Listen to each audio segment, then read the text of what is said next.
Hey guys, আমি সুচিস্মিতা আর তোমাদের সাথে আমি আজকে একটা রেসিপি শেয়ার করছি। যখন বাড়িতে কিছু নেই, কিন্তু বেশি তেলও খাওয়া যাবে না, বৃষ্টি পড়ছে, কিছুটা একটা ভালো বানাতে হবে। তো শর্টকাটে তাড়াতাড়ি ইজিভাবে যদি বানাতে চাও তাহলে এই রেসিপিটা ট্রাই করতে পারো।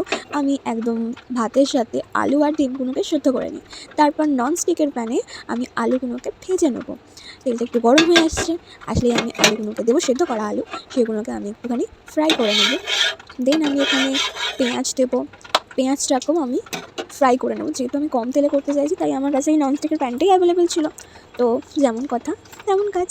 তো আমি ওখান থেকে একটু পেঁয়াজ হালকা ভাজা হতে তুলে নিয়েছিলাম, আর একটু পেঁয়াজ আমি একটুখানি ভালো করে ফ্রাই করেছি, বেরাস্তার মতন করে। তো তারপর আমি এখানে ডিমগুলোকেও ফ্রাই করে নিয়েছিলাম।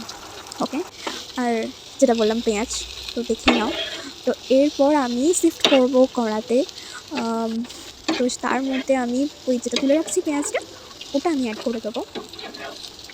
আর তারপর তার সাথে কাঁচা লঙ্কা, আদা বাটা, রসুন বাটা, টমেটো, আর থাকছে গরম মশলা, বিরিয়ানির যে মশলা পাওয়া যায় না, তার মধ্যে যা থাকে, জিরে, গোটা জিরেও দিচ্ছি, তেজপাতা, শুকনো লঙ্কা তো থাকছেই। তো সবটা দিয়ে আমি একটুখানি কষিয়ে নেবো। তো কষিয়ে নেওয়ার পর আমি ডিম অ্যাড করবো, আলু অ্যাড করবো, ভালো করে কষিয়ে নিয়ে জল ঢেলে দেবো। জল ঢেলে দেওয়ার পর যখন সেদ্ধ হয়ে আসবে, তো আমি আর একটা জায়গায় আমি কী করেছি, একটু দুধ, আমুল দুধ একটুখানি দিয়ে ওই গুলে নিয়েছিলাম, তাতে একটু মশলা দিয়ে। আর হ্যাঁ, এইখানে আমি কিছু মশলাও অ্যাড করেছি, আর সেটা হচ্ছে মিট মশলা, বিরিয়ানি মশলাই জাস্ট অ্যাভেলেবেল ছিল আমার কাছে। আর মানে বিরিয়ানির আরও ওই গোলাপ জল, আতর জল, এইসব কিচ্ছু ছিল না, বিশ্বাস করো। আর মুখরোচক খেতে ইচ্ছা করেছে ভাই, নিজের মতন একটা বানিয়ে নিয়েছি। তো তোমরা এরকম ট্রাই করতে পারো। সবসময় একদম সেম টু সেম বিরিয়ানি একদম সবসময় বানানো সম্ভব হয় না, আর হেলদিও হয় না। তো নিজের জন্য যতটুকু দরকার ততটুকু যদি ট্রাই করতে চাও, তো তোমরাও করতে পারো। তো আমি এখানে বিরিয়ানি মশলার যে গুঁড়ো প্যাকেটটা পাওয়া যায় সেটা অ্যাড করেছি, মিট মশলা, গোলমরিচ গুঁড়ো, ধনে গুঁড়ো, জিরে গুঁড়ো। এইখানে আমার এই মশলাগুলো ছিল। সেমভাবে আমি দুধের সাথেও অ্যাড করেছিলাম হলুদ গুঁড়ো, আর ওই মশলাতে আমি একটা বাটিতে গুলে রেখেছি।